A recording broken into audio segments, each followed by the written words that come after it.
नमस्कार. चंद्र राशीप्रमाणे मेष राशींच्या व्यक्तींना डिसेंबर 2025 या महिन्यासाठी मी आता मार्गदर्शन करणार आहे. मेष राशींच्या व्यक्तींना या महिन्यामध्ये ज्यांना पूर्वीपासून ब्लड प्रेशर आदी संबंधी काही विकार आहेत, लो किंवा हाय, याच्यामध्ये काही फरक येण्याची शक्यता आहे. म्हणजे ज्यांना लो असतं त्यांना आणखीन लो होण्याची शक्यता आहे, ज्यांना हाय BP असतं त्यांना आणखीन हाय होण्याची शक्यता आहे. असं ह्या कुंडलीमध्ये, या महिन्याच्या कुंडलीमध्ये मेष राशींच्या व्यक्तींना दिसून येत आहे. त्याची कारणमीमांसा जी आहे ती आपण डॉक्टरांकडून योग्य ती तपासून घ्या. तुमचा औषधोपचार जो काही चालू असेल तो नियमितपणे घ्या आणि त्यात काही बदल हवा असेल तर डॉक्टरांच्या सल्ल्याने तो घ्या. जे काही असेल ते टेम्पररी असेल, मी असं म्हणणार नाही कायमस्वरूपी आहे, पण टेम्पररी जरी असलं तरी त्यात आवश्यक तो बदल मात्र तुम्ही करायला हवा, तो सल्ल्यानुसार करायला हवा, की जेणेकरून त्यात पुढे तुम्हाला आरोग्यावर काही त्रास होणार नाही. कारण आपल्या असं म्हटलेलंच आहे श्लोकामध्ये, आरोग्यम धनसंपदा. आरोग्य ही आपली धनसंपत्ती आहे, तिच्याकडे दुर्लक्ष करून चालणार नाही. आणि ते जर सुनियोजित आणि निश्चित असेल आणि एकदम ठाम असेल तर तुम्ही कुठलीही भरारी घेऊ शकता, असं ग्रहमान तुमचं या महिन्यात मला दिसून येत आहे. म्हणून आपल्या आरोग्याकडे विशेष लक्ष द्या. पूर्वीच्या ज्या काही आपल्या तक्रारी असतील त्याच्यावर काही खूप वरखाली होत नाही आहे ना, हे बघून घ्या, असा माझा तुम्हाला सल्ला आहे. मेष राशींच्या व्यक्तींना मी असं सांगू इच्छितो की या महिन्यामध्ये एकंदर आपली भावंड म्हणजे बहीण भाऊ किंवा भाऊ भाऊ किंवा बहिणी बहिणी या नातेसंबंधामध्ये आणखीन जोडी दृढता येत आहे. म्हणजे नातेसंबंध त्यांचे घट्ट होतील. काही ना काही प्रसंगाने किंवा काही काही कारणाने असे अनुभव तुम्हाला येतील की एकमेकांबद्दल प्रेम जे आहे ते एकमेकांना पटायला लागेल किंवा ते प्रेम जे आहे ते आपल्याला कळेल.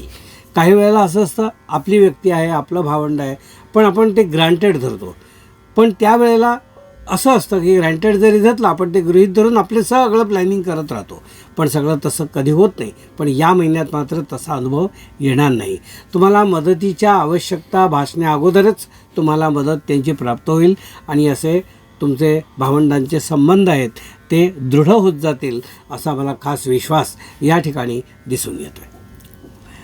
मेष राशींच्या व्यक्तींना मी असं सांगू इच्छितो की या महिन्यामध्ये त्यांचं कामाचं ठिकाण जे आहे, म्हणजे जे नोकरी करतात त्यांच्यासाठी विशेषतः जे कामाचं जे ठिकाण आहे त्या कामाच्या ठिकाणी थोडं कामाचं अनावश्यक लोड वाढेल असं दिसून येतं.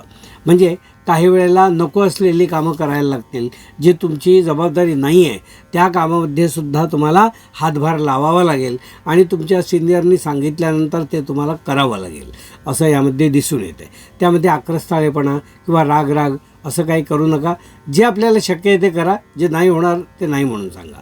कारण तुमचा सिनियर जरी असला तरी तो ह्या सगळ्या गोष्टी बघत असतो आणि तो एक जजमेंट घेत असतो. तर तुम्हाला जे होणार नाही ते नाही म्हणून सांगा, पण तुमच्याच्याने होणारं असेल, तुमच्याकडे वेळ असेल तर ते आउट ऑफ वे जाऊन तुम्हाला कार्य करायला काही हरकत नाही असं वाटतं, की ज्यामुळे आणखीन काहीतरी पुढे त्रास होऊ नये.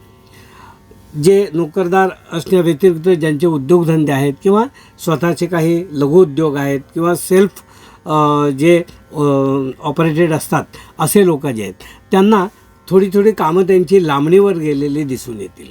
म्हणजे जी दृष्टीपथात आलेली कामं आहेत ती काही ना काही कारणाने महिना दीड महिना अशी पुढे जातील किंवा असे काही व्यवहार होत जातील की आजचा व्यवहार ह्या महिन्यात नव्हता पुढच्या महिन्यात होईल. तर शांत राहा, एकदम उतावळे होऊ नका.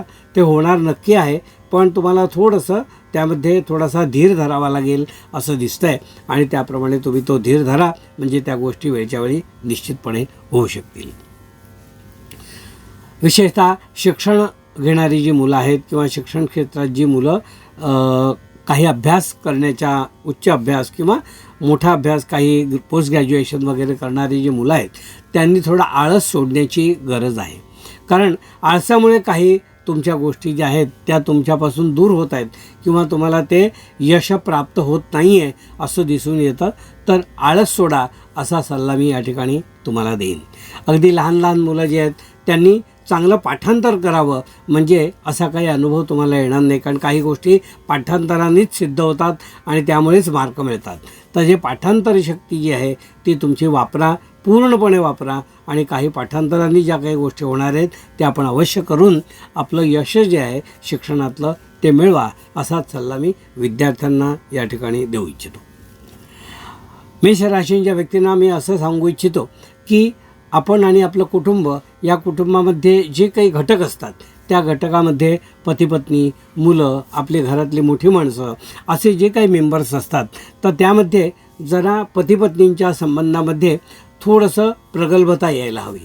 छोट्या छोट्या गोष्टीवरनं तणाव निर्माण व्हायला नको, असा मी मुद्दाम सल्ला तुम्हाला या ठिकाणी देत आहे.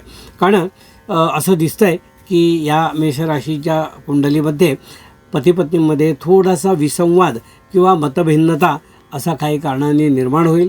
पण खूप ताणून न धरता नेमका मुद्दा जो बाजूला करून पुढे चला आणि त्या गोष्टीला जास्त मुखलिक देऊ नका, असा सल्ला मी या ठिकाणी देईन. घरातील ज्येष्ठ मंडळी किंवा आपल्यापेक्षा समजदार मंडळी असं म्हणूया आपण, कधी कधी खूप वयाने ज्येष्ठ नसतात पण समजदार असतात आपल्यापेक्षा, आपल्यालाही त्या गोष्टी कळत असतात. त्या अशा समजदार व्यक्तींनी दिलेला सल्ला जो आहे तो आपण शिरोधार्य माना किंवा तो फॉलो करा, असाच सल्ला मी या ठिकाणी देईन की ज्यामुळे काही तुमचं नुकसान यामुळे होणार नाही, असं मी सल्ला या ठिकाणी देईन. त्याचप्रमाणे या महिन्यामध्ये घरामध्ये काही गोष्टी ज्या आहेत त्या अचानक घेण्याच्या जे प्लॅन्स आहेत ते कॅन्सल होण्याची शक्यता आहे. म्हणजे तुम्ही ठरवलं आहे या गोष्टी या महिन्यात घ्यायच्या घरगुती वापरासाठी, पण त्या काही कारणांनी त्या कॅन्सल करावे लागतील ते बेत, असं दिसतं आहे. पण हरकत नाही, कॅन्सल झाले तरी ते टेम्पररी असेल, नंतर 2 महिन्यांनी पुन्हा तुम्ही ते करूच शकता असा विश्वास मला आहे. त्यामुळे त्याचं जास्त दुःख किंवा खेद डोक्यात ठेवू नका, असा सल्ला मी या ठिकाणी तुम्हाला देईन. उत्पन्न जे आहे या महिन्यामध्ये मेषराशींच्या व्यक्तींना जेवढं आवश्यकतेनुसार, गरजेनुसार जेवढं आहे तेवढं निश्चितच राहणार आहे, त्यामध्ये काळजी करायचं कारण नाही आहे. पण मिळालेलं उत्पन्न सांभाळणं ही सुद्धा कसरत असते आणि ती कसरत तुम्हाला करायला लागेल आणि ते तुम्ही निर्विवाद करू शकता, पण त्याचं योग्य डोक्यामध्ये तुम्ही प्लॅनिंग करून, असा सल्ला मी या ठिकाणी तुम्हाला देईन. आता या महिन्यामध्ये विशेषतः जे टूर किंवा ज्यांना प्रवास करावा लागतो कामाच्या निमित्ताने, त्यांनी त्या प्रवासामध्ये थोडी काळजी घेण्याची आवश्यकता आहे. त्या प्रवासामध्ये काही लॉसेस होण्याची शक्यता दिसून येते. एखादी बॅग हरवली किंवा मोबाईल कुठेतरी राहिला, आपल्या हातून पडला, काही सापडला नाही, अशा काही गोष्टी या महिन्यात दिसून येत आहेत. त्याबद्दल योग्य काळजी घ्यावी आणि प्रवासातलं हे नुकसान जे आहे ते तुमचं टाळण्याचा तुम्ही प्रयत्न करा.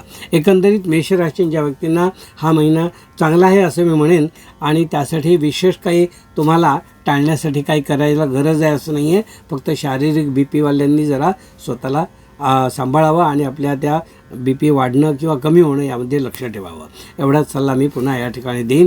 हे होतं मेषराशींच्या व्यक्तींना मी सांगितलेलं भाग्य.